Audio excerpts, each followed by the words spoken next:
So now, like, Mr. Graham, you get me? Mad experiences, yeah? So I want to know a few things as far as redemption now, you know what I mean? Turning your life around. Obviously, you was a certain way at a certain point, of course. Looking back at the trail of activity, we can notice the sort of things where, you know, it messed up your head in a sense and had you go down certain paths, innit? But, you know, you've had time, you've served time, I should say, more so, and you've decided to make a change of your life, innit? So please tell me, like, what's redemption for you, you know what I mean? As far as how you see it. Redemption for me, bro, is really learning to love myself, learn to acknowledge who I am, understand my true powers within myself, you get me? Not looking at outside and not allowing nobody outside of, nothing external to dictate how my life is to be. And understand the outcomes of my life is always upon me, you get me?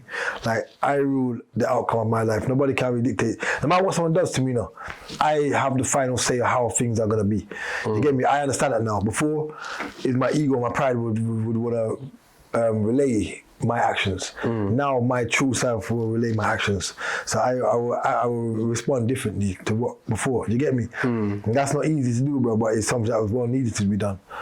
For a better person, for me to become who I am today, you get me? And do about, again, like I said, I started this in prison.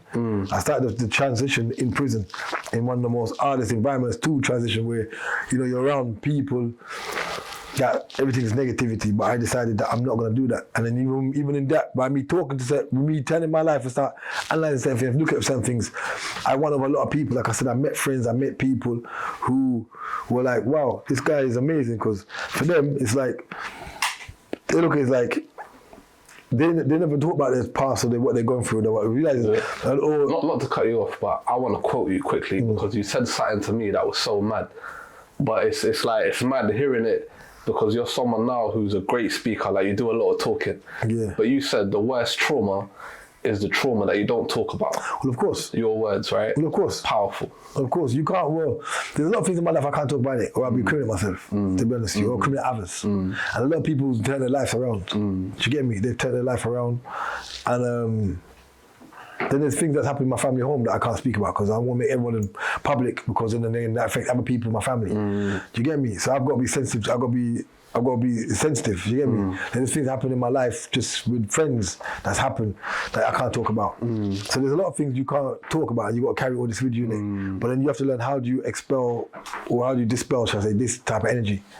Do you get me? How do you spell this emotion? How do you channel that emotion to make it something positive that it doesn't affect you no more in a negative way? Do you get me? Because there's certain things you can't turn back, and there's certain people you can't actually like apologize to. Because for instance, like, if the youth's not here, how can I apologize to? Facts.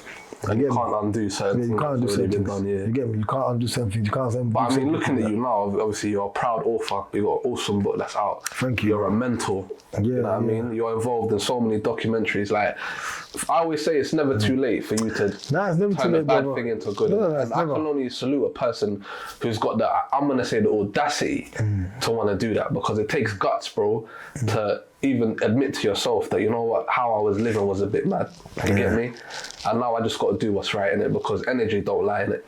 No, 100%. You know what I mean? 100%. So I salute you, bro. Like, I appreciate much respect. You know what I mean, to what you're doing. Appreciate. Do you have an opinion about the climate today, as far as the streets, especially being in London? Like, obviously that's our city. Like, the climate, what's going on with the youth and that, and you know what I mean, the rate that they're going at. Because just briefly, I was talking to a friend of mine the other day, bro, and I was like, I can't remember the last time I see man have a punch up. Obviously not condoning it and saying, go out and have a punch up, but I know when it's beef, yeah, a man are running to the bush, and you get what I'm saying? Yeah, chefing thing. You know what I mean? And just gonna go and get what they need to get. So it's like, do you have an opinion about the climate of what's going on today?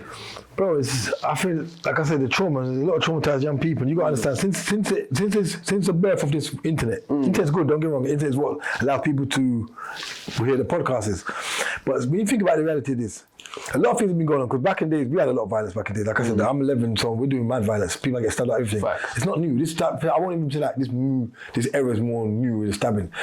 What it is it's more widespread.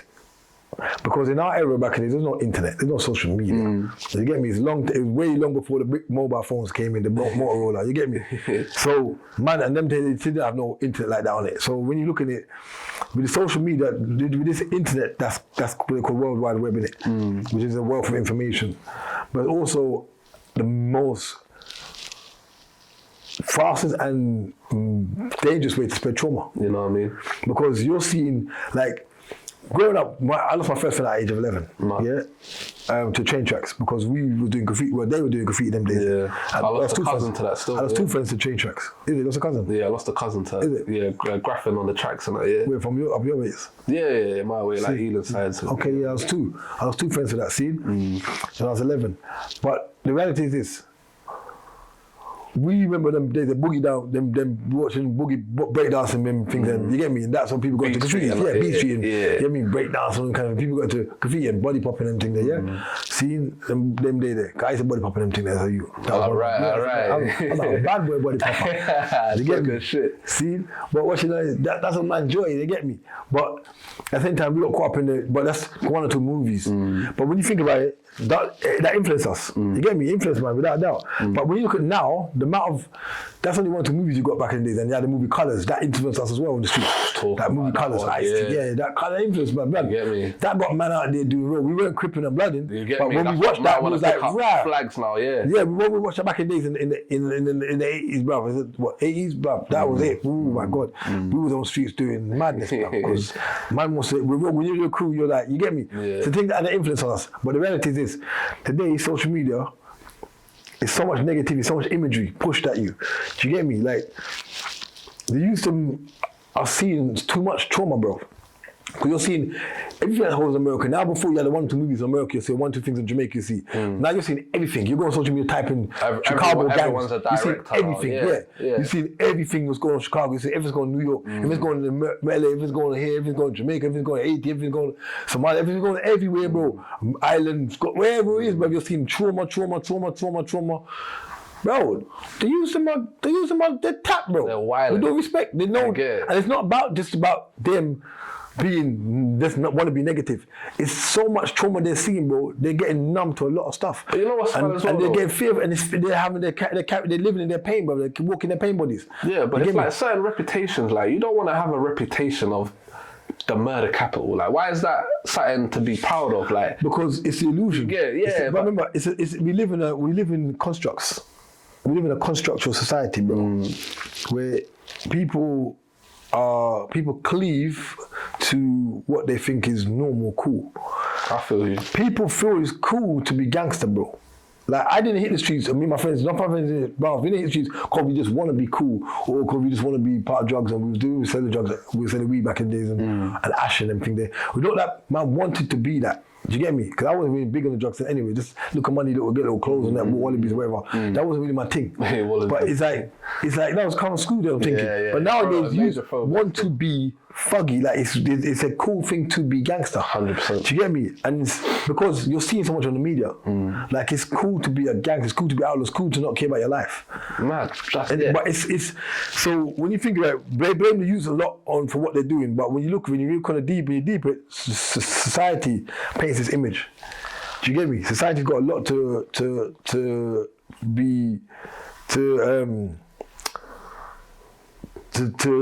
got a lot to say. What's the right word? Society's got to be accountable.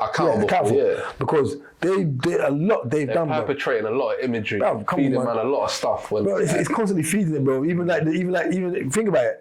You're going to tell people when the hoodie trend came and people can't wear hoodies, like they said, watch out for hoodies on every turn on the internet. So you're telling the old woman, whether she's black, white, whatever, or the old man, they're seeing a bunch of youths on the corner with their hoodies, is an issue.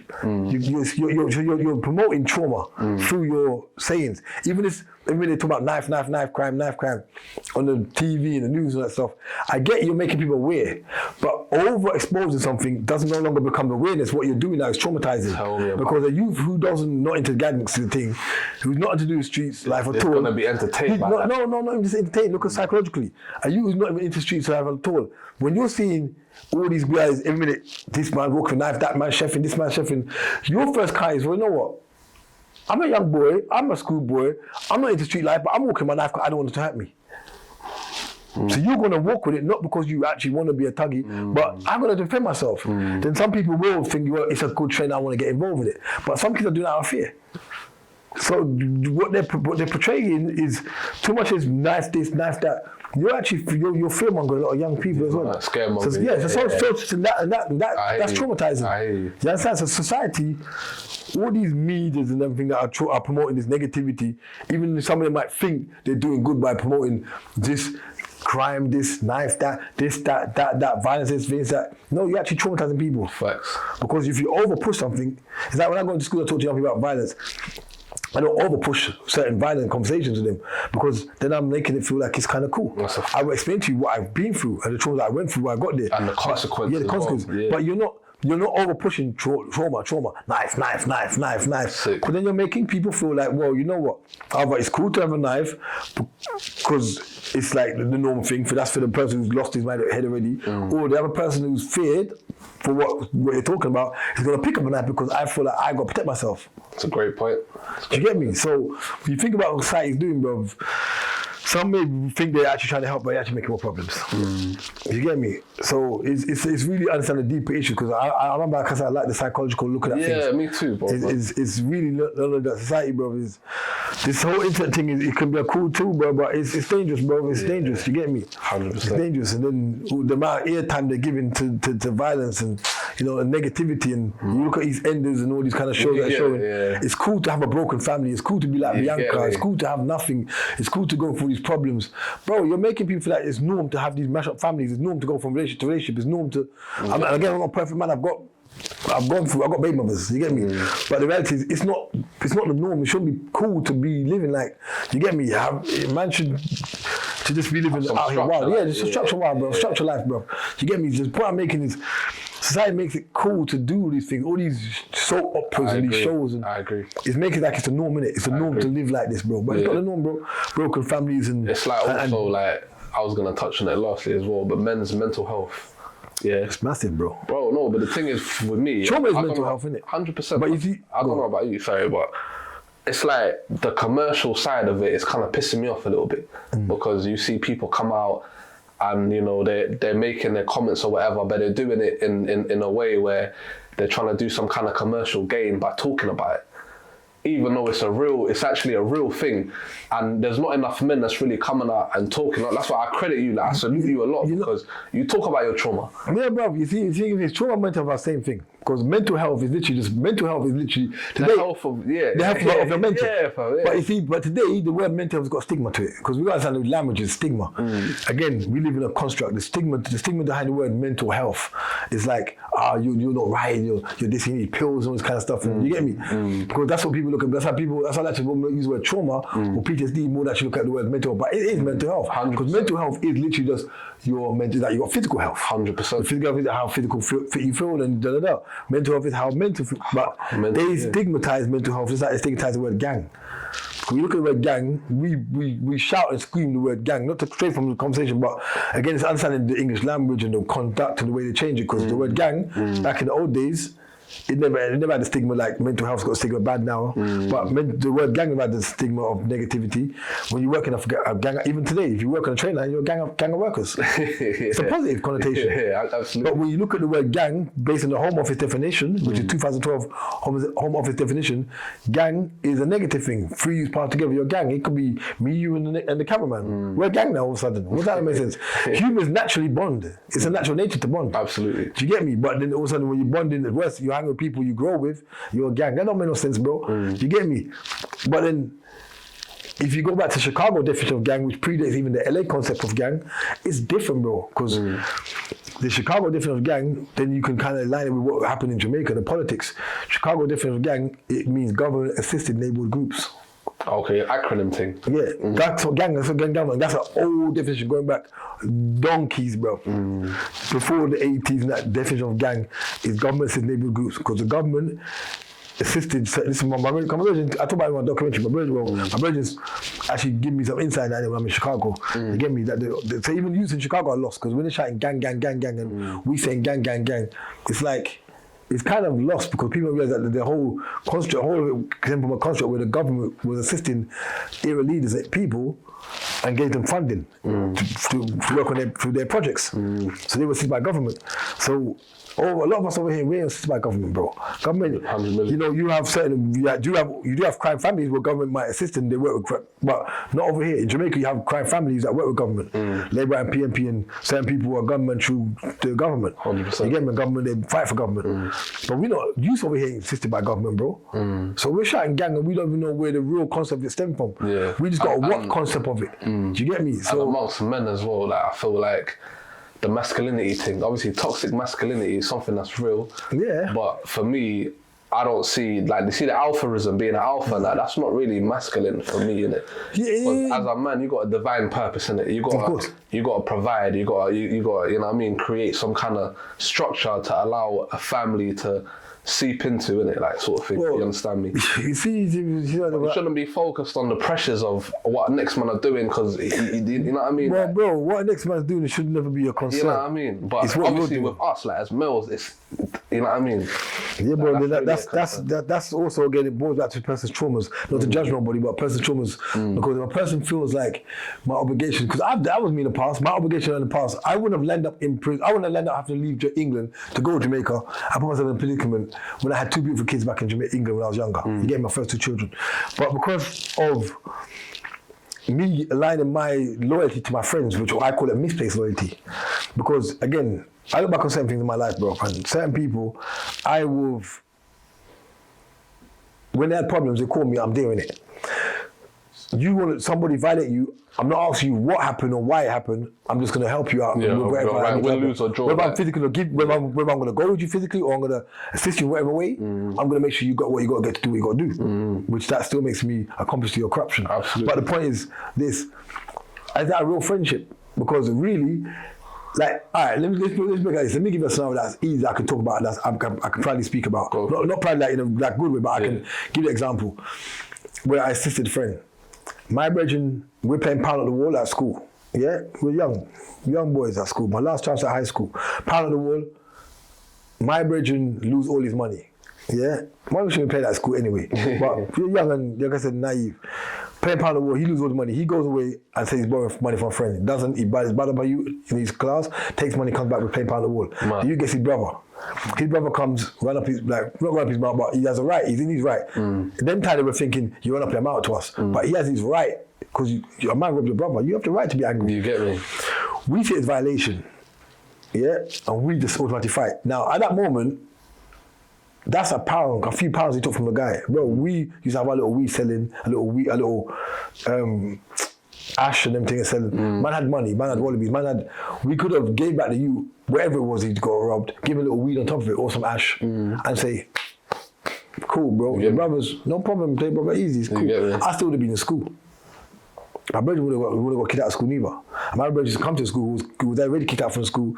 He wouldn't have got, he didn't get in trouble for it, we really got in trouble for it. But the point is, the whole thing when it escalated to you getting severely battered, he means we got severely battered for stupidness over a few pounds. Yeah. So the point I'm making is, sometimes we think your loyalty, like we just rush to defend my brethren. For sure. Without looking at the bigger concept. For sure. And nothing else do it. Nothing you do it, brother, and end up in jail and laid in jail and like, I'm doing a life sentence because my brethren, a man this my brethren, and we defend it. But really and truly, your brethren might have started it, or it could be a situation where you could have reasoned out for your brethren. But no, you went on the wrong way and went straight for violence or straight for whatever the situation is. What I'm talking about is, again, emotional intelligence, emotional control. You get what I'm saying to you? Some of us rush into things and do things and we're not thinking, and it's called misplaced loyalty, because my loyalty to you, I should have been loyal to my kids. You get me? I should have known what's important to me. That's exactly what I'm talking about. Do you get me? Yeah. But I'm running to defend my brethren's thing, where the way I'm defending, and even my loyalty to you is not real loyalty, because I'm putting you and me in a bigger scenario. Because instead of me, say you tell me some man value, I can pick up my rear, you get me? Go on for a knife, go on for a blicky, whatever. We're going to do what we're going to do. But that situation only escalated, where I might have known to beat them or know someone who knows to use them, and I call upon them man and say, yo, blood, where my man violate my brethren, how can we bring this thing to ease? You get me? It's over, whatever, a man rob my brethren, bring back the man's things, blood. You get me? They bring it back or whatever, or a man, you give a man a quart of weed or whatever, anything, and the man don't pay you back. You get me? And then you feel like it's a violation, and we're not asking why a man, what the problem is. You just say, yo, some man violated, blood, they owe me some. We're not even asking how much, we're just going to ride for you. We call that loyalty, but it's not loyalty, bro. It's not. It's misplaced loyalty because I'm helping you dig yourself in a deeper hole. And I'm jumping that hole with you. You get me, yeah. You get me? So, bro, we got enough men got to look at the things they do, blood. Even girls, likewise.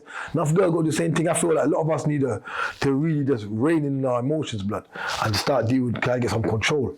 You get me? And some intelligence in our emotions, you feel me? I mean, hey, well, Mr. Stephen Graham, I swear to God, amazing. Honestly, bless him, man. Crazy. Love the conversation, bro. Love the insight. And I want to salute you and say, I swear to all the best. Like, I can see the success already. Yeah. Much success to you, more strength, more power, and brother. And it's been an absolute pleasure, bro. Bless, you know man. what I mean? Yeah, man. Yeah, respect. Yeah, bro. Boom. So, right. Bless. Oh, I should say as well, forgive me. What's the hell is that? Mr. Graham's book, Incarcerated. Yeah, Incarcerated. Yeah, Incarcerated. Yeah, grab that one there for the people, man. Yeah, man. Incarcerated, you know what I mean?